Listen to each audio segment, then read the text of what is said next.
Arun Sharma sir, प्रधानमंत्री ने बहुत साफ एक बात कही कि बात पाकिस्तान से होगी पीओके पर और आतंकवाद पर। प्रधानमंत्री ये बात कहते हैं और जैसा अभी राठौर सर ने कहा कि उसके तुरंत ही बाद सीज फायर का उल्लंघन करते हुए वहां पर जो है वो धूम धड़ाका होने लगता है, उसके बाद सब कुछ सन्नाटा रहता है। प्रधानमंत्री कह रहे हैं कि पीओके और आतंक पर बात होगी, ट्रंप कह रहे हैं तीसरे देश में बात होगी और वो मध्यस्थता करेंगे। तो ये कैसे तय होगा? और प्रधानमंत्री ने तो उसका खंडन किया नहीं कहीं कि ट्रंप मध्यस्थता नहीं करेंगे, अमेरिका मध्यस्थता नहीं करेगा। एक बयान जरूर भारत की तरफ से कुछ दिया गया है, कुछ जारी किया गया है कि दोनों देशों के जो है वो डीजीएमओज ने ऐसे बात कर लिया था, ऐसे बात कर लिया था ट्रंप के जवाब के, उसमें ट्रंप के सब जो दावे हैं उसके जवाब में। लेकिन प्रधानमंत्री जी ने उसका खंडन नहीं किया है। जी सर, आवाज आ रही है? जी जी बिल्कुल, फर्स्ट क्लास। जी सर, बात ये है कि आपकी बात का मैं जवाब दूं उससे पहले मैं ये कहना चाहता हूं कि ये जो ऑपरेशन रखा गया, ये जो चीर फाड़ करनी थी हमने, उसका नाम क्या रखा गया? उसका नाम रखा सिंदूर। और बहुत सारे ऐसे राजनीति के पहलवान हैं जो ये कहते हैं कि मोदी जी उधार का सिंदूर लेकर बैठे हैं क्योंकि पार्टियों को तोड़ फोड़ करके बनाई गई सरकार, खरीद बेच से बनाई गई सरकार। अब साहब जलील साहब बैठे हैं, वो तो हमारे उधार का सिंदूर नहीं है, वो तो हमारे माथे का ताज है। अगर हम भारतीय हैं तो मैं मानता हूं कि राठौर साहब पहले भारतीय हैं, हम उनके पीछे खड़े भारतीय हैं। अब साहब हम बात करते हैं सिंदूर की, और विक्रम जो हमारे विदेश सचिव हैं उनकी बेटी को गाली दी। ये कैसा तालमेल है? ये कैसा तालमेल है जब ईरान के विदेश मंत्री भारत आते हैं? अरुण सर, राठौर सर शायद कुछ कहना चाह रहे हैं। जी मैं थोड़ा मैं माफी चाहूंगा सर से। हमारे दिल इस चीज से भी छलनी है क्योंकि मिस्री साहब कश्मीरी हैं, मिस्री साहब कश्मीरी हैं। उनके वालिद साहब का, उनके जो फादर हैं वो काफी अच्छे टीचर रहे हैं, उस्ताद रहे हैं। श्रीनगर की पैदाइश है उनकी, बाद में चले गए, स्कूलिंग भी यहीं की है। और उनकी बेटियां जो हैं वो सारे कश्मीर की बेटियां हैं, उसके बाद वो सारे देश की बेटियां। तो हमारे दिल उस चीज से बहुत छलनी है। जी सर, मैं फेस रीडर भी हूं, मैं आपके मन की पीड़ा को, आपकी व्यथा को यहां बैठे हुए महसूस कर रहा हूं। मैंने इसीलिए जानबूझकर जिक्र किया है। क्या हम सभ्यता भूल गए? क्या युद्ध की विभिक्षा में जिस उद्देश्य के लिए हमने इसको किया, हालांकि हमने युद्ध किया ही नहीं है, सही मायनों में अगर देखा जाए तो हमने युद्ध नहीं किया, हमने उन ठिकानों पर आक्रमण किया या उन ठिकानों को नेस्तनाबूद करने का काम किया जो आतंकवादी का प्रोडक्शन गृह था। हमने वहां पर उन ठिकानों पर अटैक किया। अब हम जब बात करते हैं तो मुझे याद आती है करनाल की वो बेटी जो 5 दिन में विधवा हो गई। अगर वो सारी जिंदगी अपने आप को ये कहेगी कि मेरी ब्याहता जिंदगी मात्र 5 दिन की है, तो ऐसा विश्व में एक उदाहरण लाकर मुझे दिखा दो जो बेटी ये कहे कि मेरे पति देश के लिए शहीद हो गए। हम किस उद्देश्य को लेकर चले थे और कहां भटक गए हैं हम? क्या हमारी इंटेलिजेंस सिर्फ पहलगाम में फेल हुई? मुझे तो लगता है हमारी इंटेलिजेंस देश की यहां भी फेल हो रही है कि हमसे आधा घंटा पहले जो संबोधन राष्ट्र को प्रधानमंत्री करते हैं, मुझे लगता है वो संबोधन ना होता, अगर एक खुली बातचीत हो जाती। जैसे कि राहुल गांधी जी करनाल गए, उस बेटी के सिर पर हाथ रखा, वहां 1.5 घंटा रहे।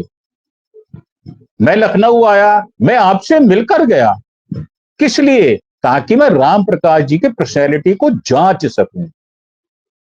मैं पहचान सकूं आपको, क्योंकि हम ऑनलाइन बात करते हैं। तो मेरा मानना यह है कि हम पहले तो इसी विषय में फेल हो गए। और दूसरी बात ये, सर मोदी साहब से प्रश्न क्यों ना किया जाए?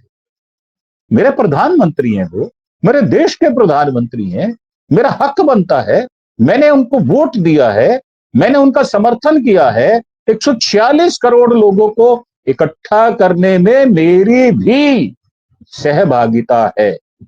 मैं अलग नहीं उनसे, मैं उनके साथ हूं। मैं जब भी देश की बात करता हूं तो मैं हमेशा कहता हूं, राय साहब जब हमने पुलिस की नौकरी की थी तो देश की संप्रभुता अखंडता को अक्षुण्ण रखने की शपथ ली थी, और वही हम आज भी कर रहे हैं। पहले हम लॉ एंड ऑर्डर को कंट्रोल करते थे, अब हम अपनी लेखनी से कर रहे हैं, अपने प्रश्नों से कर रहे हैं, अपने उत्तर से कर रहे हैं। ऐसा नहीं है कि हम अपने सैन्य बल से सेटिस्फाइड नहीं है, बल्कि हम चौड़ी छाती करके ये कह सकते हैं कि हमारे सैन्य बल ने हमें निराश नहीं किया। निराश किसने किया? जब हम उसमें राजनीति को जबरदस्ती डाल देने की कोशिश इसलिए करते हैं कि आने वाले भविष्य में जो चुनाव होंगे तो वोटों की खेती कौन काटेगा। साहब हम वोटों की खेती काटने के लिए नहीं है। जो भी निजाम बनेगा हमारा, हम उससे प्रश्न करेंगे, भले वो कांग्रेस हो, भले उमर अब्दुल्ला साहब हो। उमर अब्दुल्ला साहब ने फिराक दिली से क्यों माफी मांगी? क्यों उन्होंने कहा कि मेरा सर आज शर्म से झुक गया है? हम उन बेटियों की रक्षा नहीं कर पाए। क्यों कहा? क्योंकि दिल से उनको महसूस, जो उन बेटियों ने दर्द महसूस किया, वो उनके दिल तक भी पहुंचा। और उनके वालिद साहब देखो, फिराक दिली से हर चीज को मानने के लिए तैयार है, हर सहयोग करने के लिए तैयार है, हर जगह झुकने के लिए तैयार है। शर्त एक है, भारत का झंडा ऊंचा रहना चाहिए। ये वही जमात है जिन्होंने 52 वर्ष अपने आरएसएस के ऑफिस पर झंडा नहीं लहराया था। कौन है ये लोग? और प्रश्न क्यों ना किए जाएं? मेरे मन में बहुत सारी दुविधाएं हैं कि भाई आपने उन 9 ठिकानों की तो फोटो डाल दी, और आपने जो उनका डिफेंस सेविंग सिस्टम था उसको भी आपने पिक्चरें डाल दी। और यह भी ठीक है कि कोई भी देश लड़ाई में अपने नुकसान को कबूल नहीं करता, परंतु देश के साथ संबोधन ना होकर संवाद होता, और खुला संवाद होता, जैसे आप बच्चों से करते हैं। ये जनता आपकी रियाया है, ये आपकी वोटर है, ये मात्र वोटर नहीं है, इस देश की जो सिटीजनशिप होती है वो भी लेकर बैठी है। मैं गर्व से कह सकता हूं कि मैं भारतीय हूं, मैं हिंदुस्तानी हूं, मैं हिंदू बाद में हूं, मुसलमान बाद में हूं, मैं ईसाई बाद में हूं, मैं देश के लिए कट मरने के लिए तैयार हूं। ये बात ठीक है, हमने नुकसान किया उनका 100-150 अगर आतंकवादी मार भी दिए, सर जो प्रोडक्शन फैक्ट्रियां बंद करके बैठ जाती हैं, क्या उनमें दोबारा प्रोडक्शन शुरू नहीं होता क्या? जो यूनिट बंद हो जाते हैं उनमें प्रोडक्शन फिर से शुरू हो जाता है। इस बात की गारंटी कौन देगा मुझे? कल मेरी बेटियां फिर जाएंगी कश्मीर अपने हनीमून को मनाने के लिए, क्या फिर से मार दिया जाएगा? ये दुविधा मेरे मन में है। इन प्रश्नों का उत्तर कौन देगा?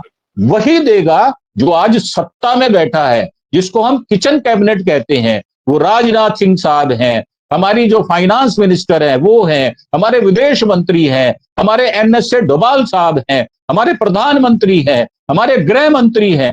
उनसे ही मैं प्रश्न करने का अधिकार रखता हूं और उनसे ही उत्तर की उम्मीद भी करता हूं।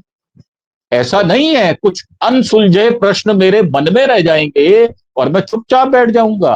तो इसकी गारंटी कौन देगा?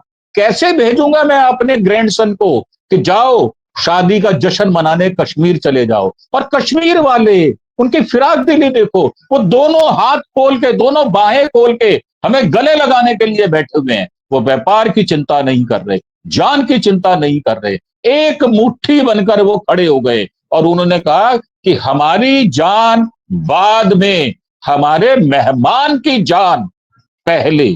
सर ये जज्बा होता है, इसी जज्बे से काम करती है हमारी सेना।